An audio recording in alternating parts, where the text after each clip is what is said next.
Welcome to Work from the Inside Out, a podcast that highlights real-life stories, practical strategies, and best practices for transitioning your career from unhappiness and dissatisfaction to fulfillment, meaning, and joy. Now here is your host, career and executive coach, Tammy Guler-Loeb. Hey everybody, I am so excited to introduce my guest today, Jim Karrh. In our increasingly noisy world, Dr. Jim Karrh helps businesses break through the noise and grow through more effective and consistent customer conversations. Too many professionals today are missing out. They have a lot to offer, but their message isn't right, or they lack enough messengers to share it, or the entire process seems unmanageable. Jim Karrh offers clients his experience as a consumer researcher, award-winning corporate marketing leader, and now consultant, speaker, and coach to businesses ranging from startups to members of the Fortune 500. Jim is the author of The Science of Customer Connections, Manage Your Message to Grow Your Business. He is also host of the Manage Your Message podcast. Jim has an MBA from Duke University's Fuqua School of Business, along with bachelor's, master's, and doctoral degrees from the University of Florida.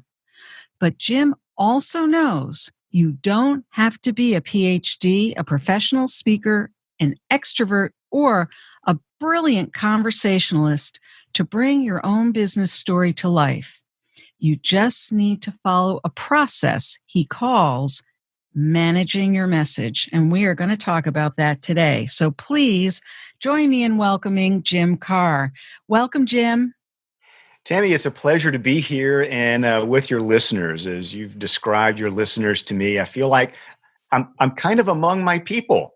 All right. There are people professionals trying to grow businesses and grow their own confidence and capabilities. So I look forward to the conversation. Yeah. And, when I first heard about your career trajectory and some of the different twists and turns and moves that you've made over the years, I jumped at the chance to have you on. So I'm really excited about your story and want to start at the beginning. I know you grew up in Georgia.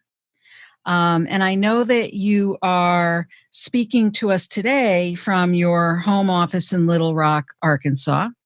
So, yes, the pandemic central here. Yes, it includes my studio, my office, all of those things. Yes.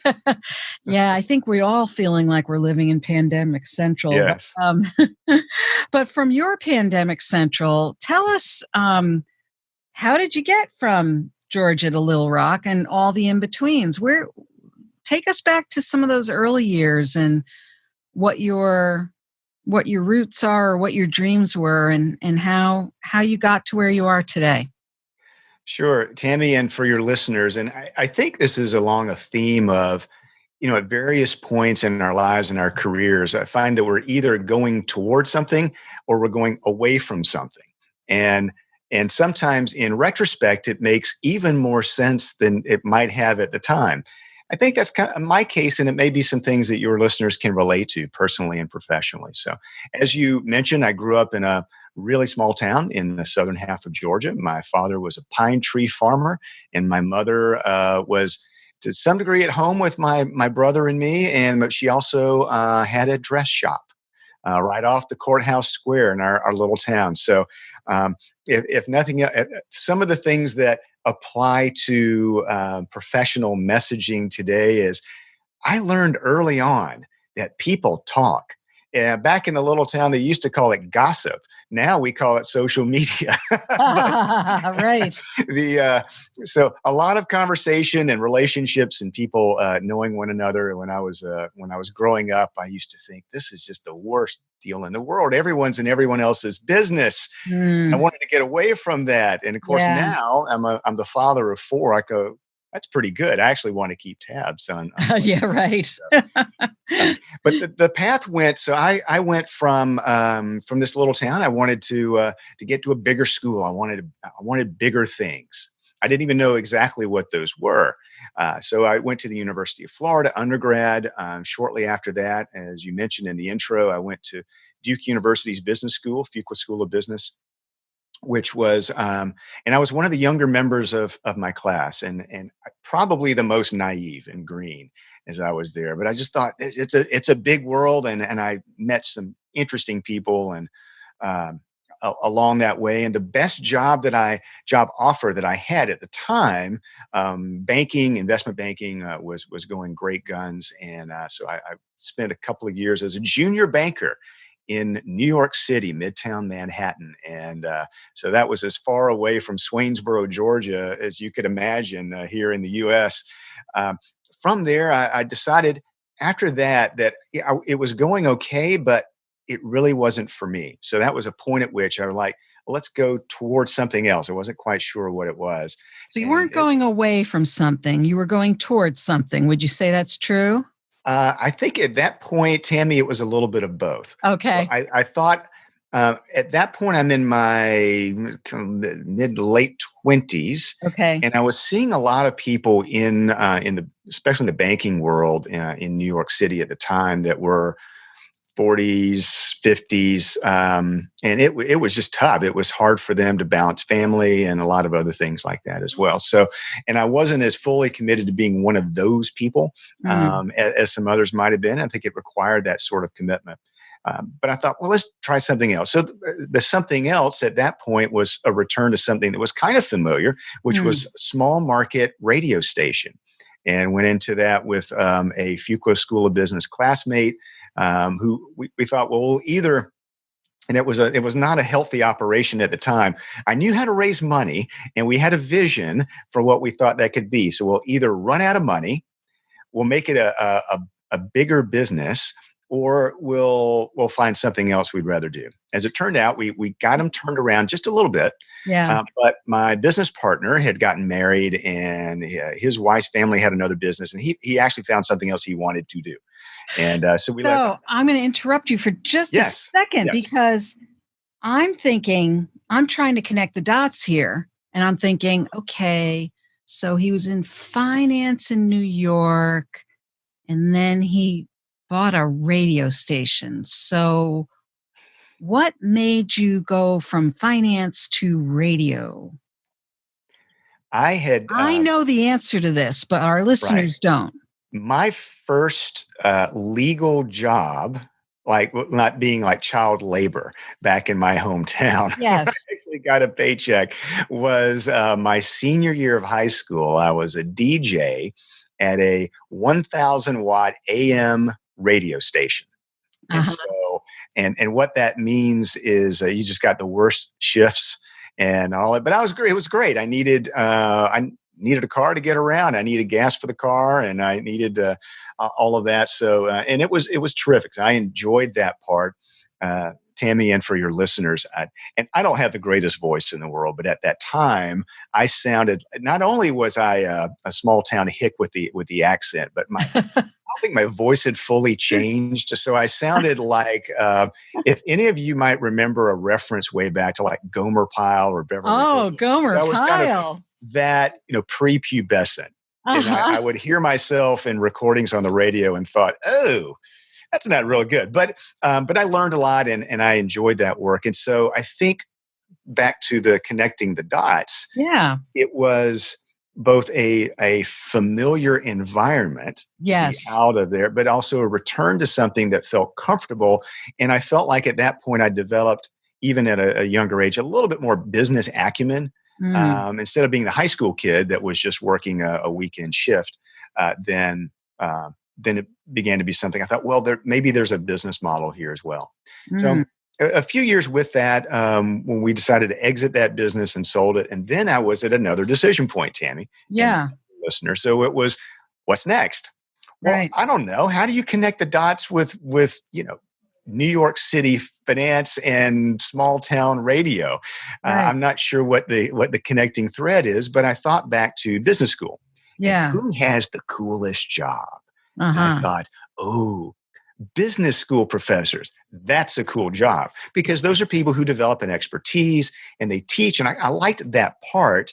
I liked being front of the room, but I also knew that those folks had a lot of they would do consulting and do other side projects along the way, and I thought that would be a good deal. So I went back to Florida, got a PhD, and began a teaching career, which ultimately brought me to Little Rock, Arkansas, which I thought Aha. would be about a 3 to 5 year stop along an academic career, and that was 20 years ago. So be careful what you choose. Right, So to right. bring this even more together to the current day, so I'm teaching marketing and management courses at a business school, and had taking on a few consulting clients. One of whom had two private businesses, kind of mid-sized private businesses, and was adding a third.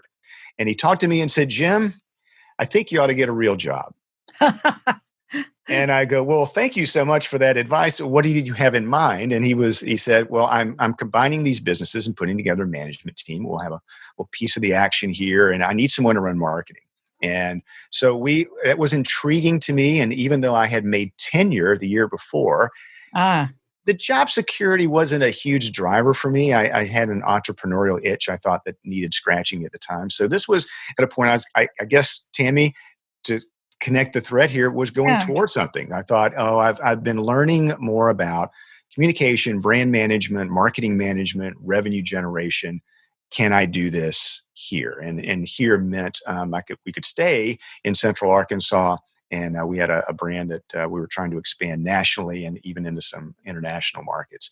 So I had it was actually just a brief detail for you. Yeah. The cornerstone of the business is America's oldest brand of bottled spring water, and which comes from near Hot Springs, Arkansas. We also had a distribution business and a containers business. With all of that, it was to try to resuscitate something that had been stagnant. So at the time, if you look at this as a management issue, the bottled water category had been growing by a factor of about 10, Mhm. whereas this company's revenue had been stagnant, been flat for some period So of time. what year approximately was that? I'm just trying. This was 2004 when I Oh, began okay. that. So I did that for about 4 years. And in fact, and this was a lesson and a bit of encouragement for everyone. So in that little niche, and again, ours is a small company in a big market. So most of the bottled water brands, whether it be still water, flavored water, sparkling water, Right, um, think of Nestle, the Coca-Cola company, PepsiCo. They tend to be they're the big, a lot of market power, a lot of distribution power. right. My second year there, our little company was recognized as having the best marketing program in the global bottled water industry. Wow. And so, against stiff competition and some really smart people, Right. the lesson there was, and for anyone that has a small business or you're kind of the challenger trying to compete against Yeah. entrenched folks, you don't have to be the biggest in order to be the best. In many ways, your message is the thing that you can change most quickly, and you can be more agile and more authentic and faster and all of that. Oftentimes, in the more entrenched bureaucratic competitors. So. Post my run as a CMO now for the last little bit more than a decade, Tammy, I've been Yeah. working with through a sales enablement consultancy and on my own to basically help companies, especially those that have big field sales teams, service teams, channel partners, where the message can get very sloppy and inconsistent and Mm, just confused, mm. to take their stuff, take their strategy, take all of the things that they could talk about Yeah. and boil them down into conversational guides. Sometimes we'll call them messaging playbooks, just brief talking points. So, how is it that when you have a lot to offer and there are a lot of things you could say, what is it specifically that you can say about your business and get other people to say on your behalf as well, be they your employees, your current customers, your friends, and influencers as well. So it's basically translating that, kind of clearing through all the underbrush of what could be your message and getting something that is more clear, more scalable, and more consistent. So that's what I guess all of this has been building towards. Tammy, I might not have realized it at each step along the way. So that way I get to combine what I've learned about consumer psychology and messaging along the way, I get to scratch the teaching itch just a little bit, doing Yeah. my training and advisory work. Right. I really Right. enjoy that part.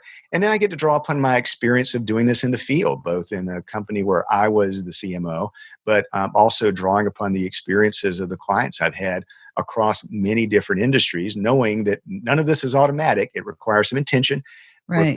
requires some habits. Right. But I'm in a nice point of being able to bring those three elements together in the Yeah. work that I do now. Yeah. Wow. And I was just thinking about, I love the way you just captured that clear, scalable, and consistent.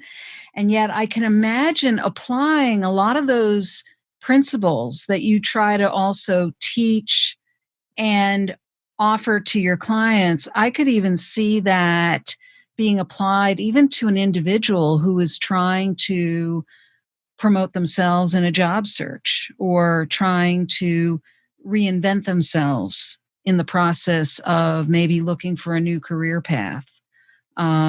Yes. Right?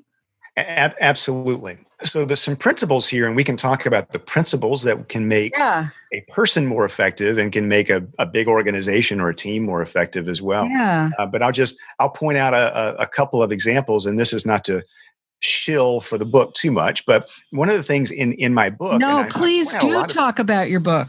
Well, and it lays out the book, The Science of Customer Connections, is designed so that anybody could go through this on their behalf or on behalf of a lot of others. Yeah. And first of all, let's figure out the business case to be made. And then I go in sections. So the first is about how do you craft a more conversational message. The second section is about how you build your base of messengers, your fan base, who can share that message. The third section is about setting the management habits for yourself and for others that will tend to bake this in and make it sustainable over time. But I kept the last chapter for some stories and some examples of where these principles worked. Some of them are bigger companies, but several of them are people who made radical professional changes for themselves. Oh, And okay. so one of them is someone that we both know. It was a person named Chip Massey, who Oh, was yes.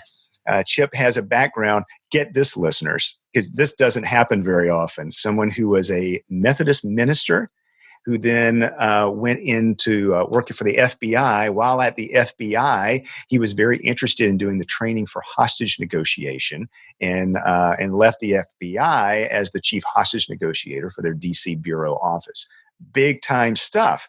And so Chip wanted to go back into private industry, and was thinking through the value of the things that he's learned, building rapport. How do you ask right questions? How do you diffuse very heated conversational situations, all those sorts of things. So Chip had very different business and a very different conversation, a way to talk about himself. So he's done that successfully. A good friend of mine who for years worked for MTV running satellite operations for them. She wound up, long story, her name's Andy Cohen-Healy, and she changed what she was doing professionally. She got married, kind of a later in life bride, and she was thinking of ways that brides and other people, party goers, could express themselves. And she started playing around with designs for headwear, headpieces incorporating bird feathers and vintage looks. She had this kind of epiphany that came to her when they moved into a new house, and the previous owners had chickens. And so she began a business which is called the Feathered Head. And we talked a little Wow. bit about, how do you, again, when A to B makes no sense, Right. satellite operations to custom Feathers. headpieces were incorporating bird feathers. How do you do that?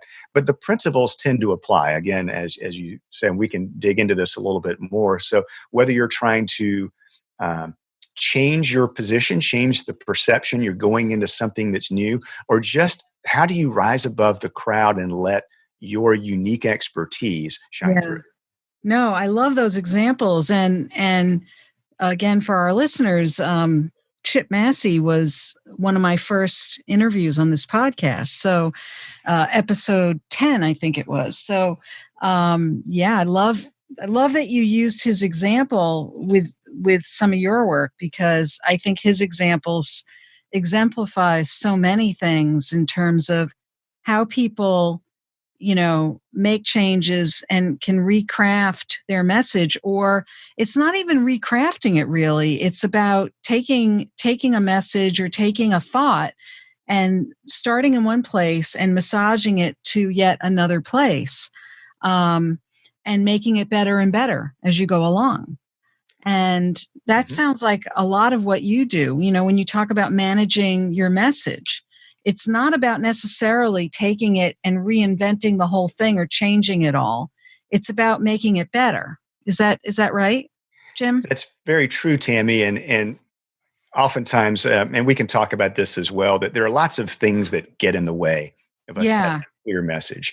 Oftentimes, and probably a lot of the people that you deal with and a lot of the folks listening today have too much to say. They know Yes. too much. Yeah. So, how do we clear out the underbrush of our message? How do we get something that's clear and concise that Yeah. we can remember in the moment and that others will remember after our conversation Right. as well and Right. be able to share? That's not easy to do. Our brains aren't wired that way. And Yeah. so it requires some discipline and process. And by the way, even though I am a messaging expert, Tammy, I hope you notice the way that I I use like my that authoritative voice. I voice. hope everyone's very impressed. I have messed this up myself, and we all have a problem. I'll share a quick example of that. So back in I was full-time professoring days, but doing a Yes. little consulting on the side, and I had a faculty colleague that was of a similar mindset. We enjoyed our teaching work and we did the research, but we also liked solving practical problems for clients.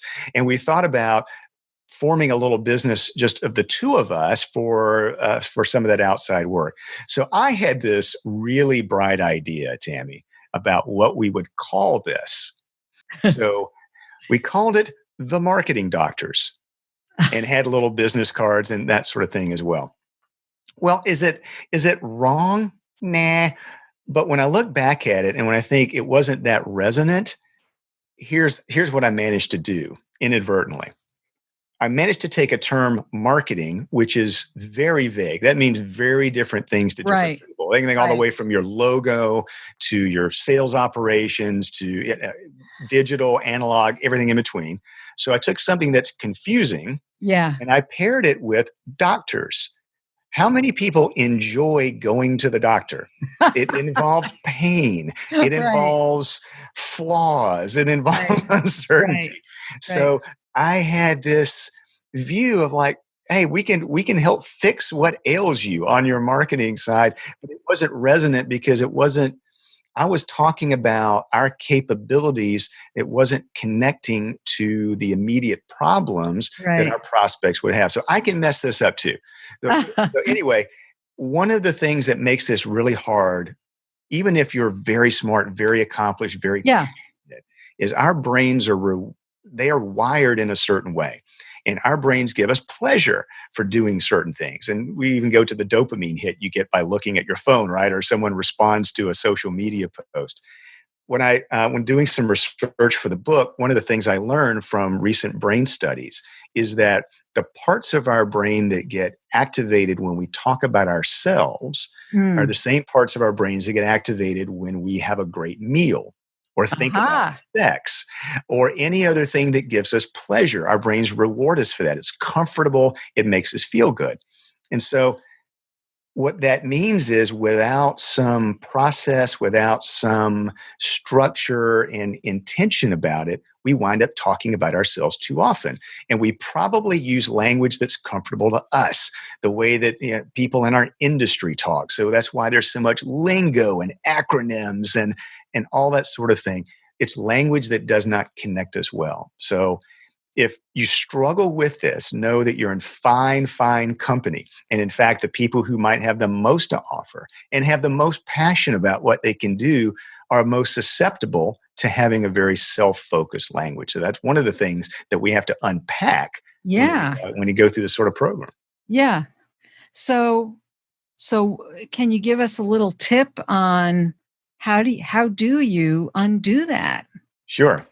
Uh, some of the things that I suggest just immediately. Yeah. Look at if you have a website, if you have other tools that you use to communicate with the world, your LinkedIn profile or Yeah. whatever else that you have. And by the way, just a quick data point to point out the extent of the problem, Tammy, and for your listeners, Yeah. people who have studied conversations, like regular everyday business conversations, find that Right. most of us talk about ourselves about 60% of the time in those conversations. On social media, it's about 80%. Aha. Is self-reference. So that's the way it will go. My study of actual words that were most popular in print advertising 40 years ago, that are most popular in effective advertising and communication today, that I find to be, what would you imagine that most of those words are? They're things like you, yours, new, important, rather than I, me, ours. Mm-hmm. So look through the very words that you're using now, and it can be as simple as like point out just the balance between me, I, mine, and you, yours, and make sure that it's tilting more toward your audience Mm-hmm. and the language that they use, and then. Take a look through, and I find this often a lot of people who have technical skills and they have great subject matter expertise, Yeah. because we tend to gather in those communities of other people, whether you're an engineer or an artist or an operations expert or whatever that is. After a while, you're going to similar conferences, you're reading and listening to similar things. The language tends to get baked into our conversations, and it's not understood well outside of our community, our professional Right. community Right. there. Right. Right. So get somebody, this is somebody, people will talk like the mom or the grandma test about explaining what you do for a living. Right. And there's a lot of truth to that. I would say get someone else who's not in your world, Right. but would have some of the same concerns, problems that an ideal customer would have, and Right. have them take a look at it and say, please tell me what's not clear to you, Right. and or assumptions that you make from it. If Right. I had done that with the marketing doctors years ago, I wouldn't have wasted the money on the business cards. So, Well, likewise, it's the same thing for, I think, anyone who's trying to communicate effectively to whatever audience they're trying to reach. So, um, for someone, let's say, who's going into a job interview or going into a networking meeting, you want to be able to speak to whoever you're speaking with in a way that is going to be appealing to them. I always say, be interested, not interesting. yes. you know and so and I didn't make that up. I say it all the time, but it doesn't mean I made it up. But it's more a matter of understanding, however you can find that out. Usually it's through other people who've had experience with that person or that company or that industry, so that you have an understanding of who it is you're trying to relate to. And I love what you say about, the grandma test, but it could also relate to whoever it is that you're trying to interact with. That's Right? very true. So the connecting thread for you and we're thinking of this as a business audience, but it could be a recruiter. It could be if you're trying to, Absolutely. Yeah. whomever the person on the other side of that conversation is, they have a problem they're trying to solve as well, or an opportunity they're trying to take advantage of. But usually there's a problem. We Right. have a slot that we need to fill. We have something that's costing us money or costing us time. Right. And it may not even be a super well formed idea. They just know Yeah. something's wrong. Yeah. And they may have tried something before. They may have hired someone before that didn't quite work out. And so Right. they're afraid of making the wrong decision, all of those things. So as you say, kind of understanding the position that the other person's in, you can do that by sharing stories, or offering examples or informed hypotheses about someone who's in their position. Active listening, reflecting things back. So Tammy, I think what I understand is that you're in this position of so and so and so and so. Right. Am I close to right? Yeah. And so letting that happen, as we say, diagnosis before prescription. So There you oftentimes go. people who are very expert and they want to solve problems and they want to help out, they're very quick to jump in and say, "Oh, Tammy, you and your team, I know exactly what you need." Right. Right. You might, Yeah. but even if you do know exactly what they need, if you haven't gone through just enough of a questioning process, that other person might not believe that the recommendation you're making is really tailored to them, that you Right. fully get it. And if there are a few things that your listeners can take from our conversation, here's one that I would recommend to remember. Yeah. Everybody today, whether you're an individual, professional, or you're leading an organization, I, Tammy, I haven't spoken with anyone that doesn't have a goal of being trustworthy. And Yes. they may put it in different language. They may say we want to be consultative or we want to be a trusted advisor, but something along those lines. And we can agree, this is a world when trust and trustworthiness is more and more rare. It's hard to come by. What I tend to find is that leaders and professionals don't recognize the balance that's required to build trustworthiness. I have a very simple shorthand that I've developed over time from psychology and from sales and my experience together. So think of it roughly equal parts expertise and empathy. So Mm. expertise is what you know, right? And it's the thing that feels objective and and easy to express on your LinkedIn profile, on your website, in conversation. It's your years of experience, your certifications, your degrees, the logos, the whatever that you can offer. And that's very comfortable for us to talk about, the features of your product or service. Right. But that's half the picture. And what I find is that a lot of professionals and a lot of businesses overemphasize that part because the other part feels really squishy. This Yeah. empathy. Empathy is not sympathy. It's actually an informed understanding of the other person's situation and the feeling that whatever you recommend to them is based on that understanding their needs, their fears, their constraints, their hopes. So that is that's the part that's harder to work on, but that's where you can really stand out, to use some Dory Clark language, right? Right. It is only through conversation and good listening and understanding that you can demonstrate your empathy and actually learn more about that person's situation, be able to tailor a recommendation for them. So whether it's working with you as a coach or buying your stuff or hiring you. Right. So if anything, I'd say acknowledge and let's be intentional about those conversations, what we say, what we show, what we ask, what we share, because that is the avenue for you to demonstrate your empathy. Combined with your expertise, that's going to put you in an outstanding position. I agree with you 150%, Jim. And uh, I think that that blend, expertise and empathy, and the way that you just illustrated those, is a beautiful way to engage in all kinds of business relationships, all kinds of relationships in general.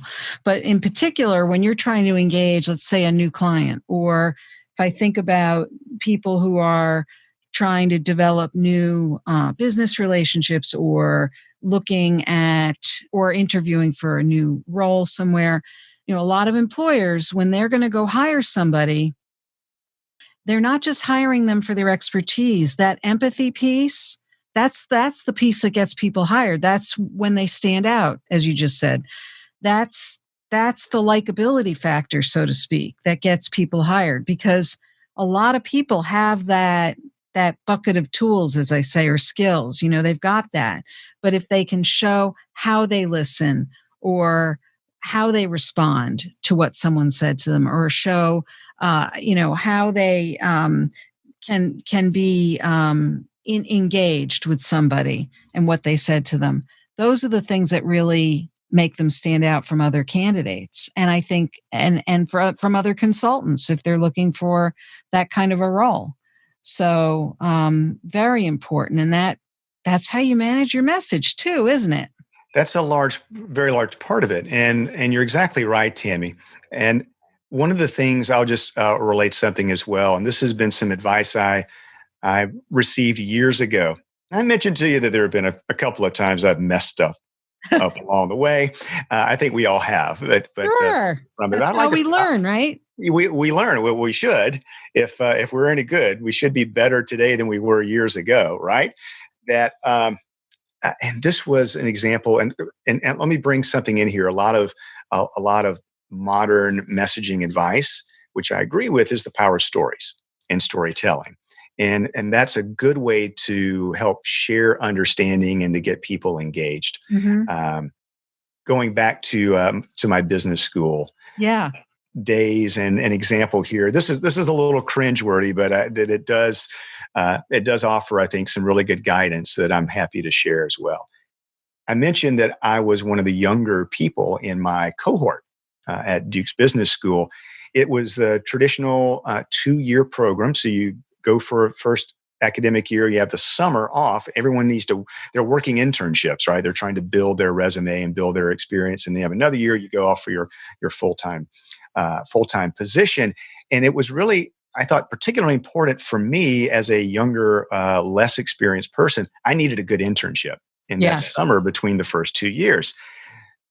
So I get signed up, and I'll condense this a bit, Tammy, for you and your listeners. But I had the first interview set up for a summer internship, on campus interview. So you put on the suit, and they've got the little conference room, and everyone has their appointment time. So I go in, and I thought I'd prepared well.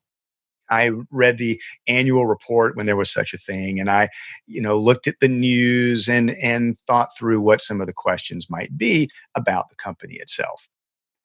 Go in, things are going well for maybe the first 8, 10, 12 minutes of my 30-minute interview.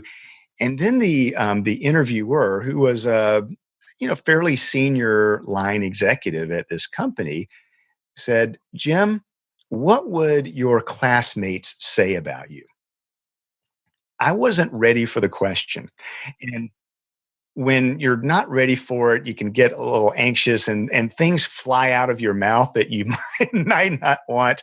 And in that instant, the first thing that I said was, "Well, I'm sure they say I'm a fun guy." And then I started saying other things, but I realized I could not stuff those words back into my mouth. It was long gone.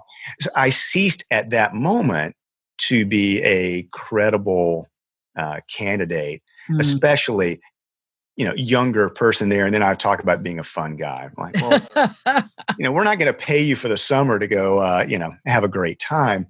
So I left, and I knew I'd blown it. And I went back to an individual named Dr. Bob Reinheimer. He was on the faculty there, and really the expert in management communication. And I told him, I said, "I should have seen you beforehand. I'm sorry. I messed up. How can I, for the next one, what can I do?" He walked me through an exercise that I thought was very profound, and I think it would be of service Yes. Yes. to listeners. Before storytelling became a thing, Yeah. he had a good thing. He said, "Jim, here's what I want you to do. I want you to take out a piece of paper, and I want you to draw a table, not like a Mhm. table with legs, but a table like a spreadsheet Yeah. with columns, 5 columns. And I want you to think about, what are 5 defining characteristics of you. It might be intelligence, creativity, persistence, empathy, whatever those might be. And then I want you to have a couple of lines under each of those columns. And those would be examples. Those would be times when it could be in school, it could be at work, it could be in your community, uh, whatever the setting of where you have demonstrated that trait, that characteristic about you. A couple of questions. I said, "Well, how do I know what the 5 attributes are?" He said, "Well, it's going to take a little bit of work. But one of the things I would encourage you to do, Jim, is talk to people who know you really well, Hmm. will tell you the truth, and have your best interest at heart. And it could be people throughout various stages of your life, and see what resonates with them. And this is not what you think you are or what you want to be, it's what defines you today." And I said, "Well, and what if I can't think of or come up with multiple examples of each of those?" He said, well, Jim, it's probably not a defining trait for you. Now, oh, this is way too smart. So I went through that process, and what he explained to me, which is very true, is when you go through this exercise, the 5 attributes, 2 examples of each, you'll have 10 stories. And there is really, whether you're trying to get hired or you're trying to help persuade someone to work with you or consider you, there are very few conversational situations where this would not be relevant. People Hmm. do respond to stories. You'll be comfortable because you'll be talking about yourself, right? It'll be Yeah. the parts of our brain that reward us for that, that'll get activated. Uh, but you'll be more ready. Of course, when you go into interviews, you'll want to research the company and the person and all that as well. Right. But you're having that at the ready and being able to share it in a relevant way according to the opportunities or the challenges that you're talking about will set you in good stead. I found that to be really good advice. I passed that along when I was an advisor to students. I passed that along to other people who are in career transitions or trying to move up as well. And I've tried to adhere to it myself. Hmm. Sometimes I fail, but I think that's a good way of developing Yeah. a story bank. So I advise clients to do this when I'm working with a company or a Yeah. team. I was Get a wondering about story that. bank for them, and if Yeah. they do, get a story bank for you. That Yeah. will serve you well. Yeah. I was wondering if you advise clients to use that, or even if you use that when you share a story. If you're trying to bring on a new client, or you want to share a story about yourself, even if they're trying to get to know you and hire you, I would imagine there are stories you tell about yourself that might fall under that category. Absolutely. The question about, would I advise a client to do that, especially if they're a business?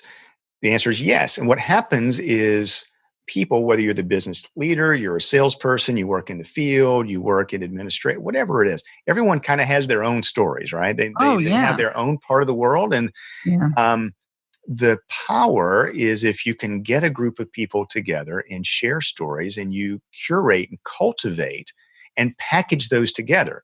Because someone who may have a great story or example who works in the West region, they never talk to the person in the East region. And Right. so you should have a better sense about that. And again, the stories are inherently interesting. But notice that the stories aren't the 10 reasons why our value proposition is so great. Right. Any good story has a situation, a tension, a challenge, Right. some sort of intervention that you had, and then a result, a good result for people. So for mine, I would just take the personal example of Yeah. the blown job interview, right? So it was clear that there was a reason for change, right? Yeah. I'd messed it up. Yeah. So I had this tension of I needed a really good internship. And the way that I'd approached this before did not work. So if I wanted a better result in a hurry, I needed something. Dr. Bob, as I called him, he had the intervention. He was my guide. He was Yeah. my advisor into all this. And I wound up actually having a very good internship and a very good job offer, multiple job offers when I was coming out. And I don't know that I was wasn't that great, especially at that point. So green and so naive, but it was such a great organizational tool for me to be able to use. So any story about your capabilities or your company's capabilities has something like that to it. So the person you're talking to has a problem. They have Right. a tension, they have a challenge, Right. and then it's some example of where you are able to somehow intervene, Right. help with the problem, offer a solution, do whatever it was for your business, and it had a good result Yeah. for the hero of the story, who is not you, Right. it is the other person. Right. Yeah. Well, it ties in beautifully with what you were talking about empathy too. It makes it accessible. I think stories make those kinds of ideas or concepts accessible to people. It keeps them engaged. I mean, I'm fully engaged. So, and also, it's great that you messed up that interview, because look at look at the story, look at the tool that you got out of it from your professor, and look at the great story that you got from that. I mean, and how you've been able to spread that around. It's, far more valuable than if you hadn't made that mistake. Yes, and it opened me to needing advice and following the advice, and it also makes me keenly aware, as I'm sure that you and your listeners have, what it feels like to mess it up in the moment. Right. Or 5 minutes after the conversation, why didn't I share that story? Or why didn't I say it differently? Or I wonder why their eyes glazed over. And if there's anything about this, Tammy, if I can offer some encouragement here as well. Yeah. And so part of it is, yes, I've messed up. I've seen other people mess up. I've also seen people get great success in different situations. So whatever you find yourself in, the lessons in the book and the things that we're talking about today are widely applied.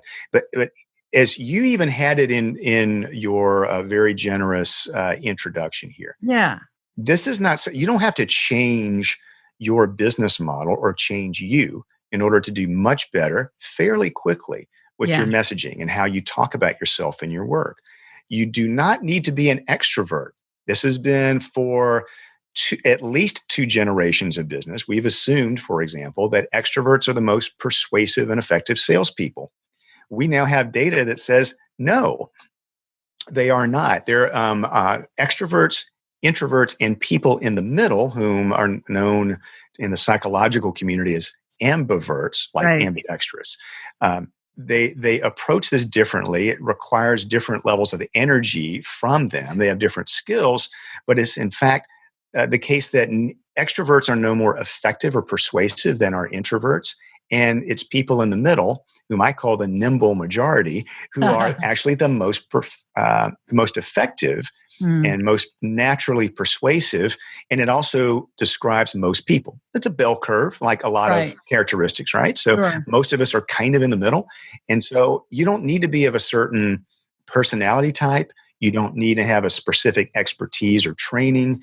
And as I say, look, you don't have to be a brilliant conversationalist. Ask people who know me. Sometimes I can be dull. And we're having a great conversation here because we're talking about things that are relevant to your audience and keeping it focused on them. Well, and things that we care about too. Right. Right.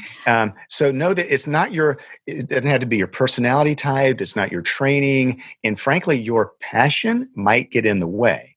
But if you follow a few principles, then this is something you can do to be much more effective. Yeah. And frankly, you'll gain a lot more confidence along the way. That's too. right. It really builds upon itself so that you become your own best messenger, and a lot of other people will join you in that regard because they're excited about you as well. Yeah. Oh, I love that. Jim, this has been great. Oh, I'm energized. And one thing I just want to mention before we wrap up is the example that you give of this one mistake that you made, and that it was like a springboard for you. The minute you realized you made the mistake, you immediately went to somebody to figure out how to either correct for it or do something differently. And so, if I can offer your example as a great piece of advice is, look, we all make mistakes. And as you said, I've made mistakes. I'll probably make more mistakes. We all make mistakes. We're human. Take those mistakes and don't let them be, a ball and chain around your ankle. Take the mistake, recognize it, and say, aha, here's an opportunity to figure out what I'm going to do differently next time. That's right. It's really an opportunity, I think, to say, okay, now I know what doesn't work. Don't beat yourself up about it, because these are very human things. And here's part of the good news. And then I think one more thing that, Tammy, that I think was a key in that example. So the good news is you don't have to be perfect. You really don't. And thank goodness, right? Because none of us will be. Well, there really isn't such a thing anyway. There is no such a thing. But if you're consistently pretty good, then you will stand out above the noise. You will be differentiated. People will rally around you and your work and your cause. So don't worry about messing it. Just try to be consistently better at each point along the way. And one thing that does come to mind as well this is one of those things that you can say, oh, yeah, absolutely, good intention, good idea. I'm going to get to that some point. Some point often doesn't arrive. And when I look back at that incident that I had with the job interviews, the internship interviews, and the like, and going down in flames the first time I tried to do it without guidance, but there was time urgency. There was a forcing mechanism. I had a limited window of time and a limited number of other interviews that I could do. And so if I didn't get on this right away, I was going to miss out on the opportunity. And if I was the one who did not find a decent internship and I'm coming out on the other end, there are all sorts of ripple effects that would have been pretty bad. Yeah. So it helps to have some sort of sense of urgency about it, not panic, not anxiety, but a time-bound goal. And so when I'm working with companies, we tend to set these things for us. You don't want this to exist as a good idea that we'll get around to at some point. You want this to be, this is for a specific reason. There's some specific conversations that we need to get better, and we need to go about this process, but we need to get to it by some sort of date and some sort of event. That helps a lot as well. Yeah, that puts some momentum and energy and motivation in the process. So I'm just going to mention the name of your book again, because I think that there's a lot in there that could serve both anybody who is running their own company or working in a company, but also somebody who is, as an individual, might be wanting to sharpen their message. The Science of Customer Connections. Manage your message to grow your business. And, it's published by a company called Karrh Press. There you go, right? So, Jim Karrh, thank you so much for being here today. Really appreciate it. And Tammy, it's my honor to talk to this group. And I'll say, if anyone wants to connect with me via LinkedIn, if you can figure out my last name, Karrh, be the hardest thing you do all day. You get close on Google, you'll find me. But connecting there, going by my website, checking out free samples of the book. If I could be a sounding board, thank you. Then I would be happy to do that. It's a privilege to be here. Well, we will have links to all of your contact information, your website, your social media, a link to your book, and all of those resources will be in the show notes. So people will know how to find you. Terrific. And or they can just, go to Little Rock and knock on your door. They could, just go past to the extent that we're getting out these days and meeting in person. So it's getting a little better. Hang in there, everyone. All right. Thanks, Jim. Thank you, Tammy. I hope you enjoyed my interview with Jim Karrh. It was so interesting to speak with him and learn about his academic and professional journey. What is your key takeaway from our interview? If you're interested in any of the resources and links mentioned in today's podcast, you can find them on the blog page of my website at www.tammygoulerloeb.com. Just look for episode 085. Are you thinking about what your next professional move is going to be? Perhaps there was a thought or idea that was sparked by listening to today's podcast that you'd like to put into motion in your life. Are you not sure where to begin or think you would like some support? I am offering a 6-session small group mastermind program for women who want to explore their what's next. You will get the information, inspiration, and support you need to get where you are going next. Cohorts are starting on a rolling basis. By the completion of the group, you will be ready to take on new goals. Are you interested? Check out my free 3 tips and 3 resources to help you navigate your career in a new direction.